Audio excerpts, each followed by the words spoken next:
more protests overnight as well. We saw that on the steps of the Supreme Court. And we saw that rebuke from former President Obama, who had said in his final press conference that he would speak out when he thought America's core values are at stake. ABC's Cecilia Vega has more on this from the White House. And Cecilia, so unusual for a former president to speak out this early in his successor's term.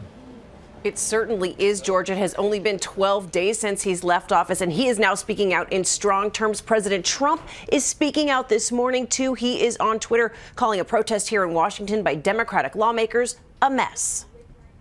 Former President Barack Obama stepping out of the post-presidency shadows and into the fray, speaking to those protesters and that immigration crackdown. Saying through a spokesman, citizens exercising their constitutional right to assemble is exactly what we expect to see when American values are at stake. And also taking a jab at his successor and that executive order, saying he fundamentally disagrees with the notion of discriminating against individuals because of their faith or religion.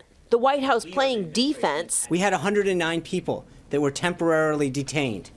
They're all in. But they were temporarily detained to make sure that the safety of the other 324 million Americans was put first.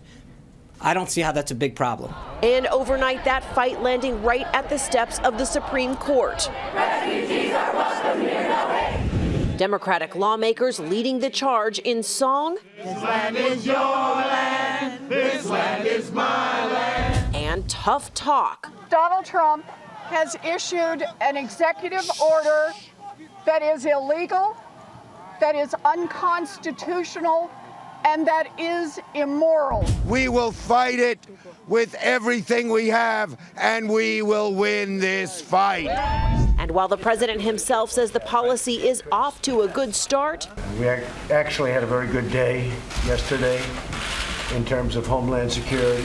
this morning there is backlash from U.S. diplomats, some sending a formal objection letter expressing concern that the immigration crackdown might backfire and lead to terror attacks in the U.S. But the White House still standing its ground. I think that they should either get with the program or they can go.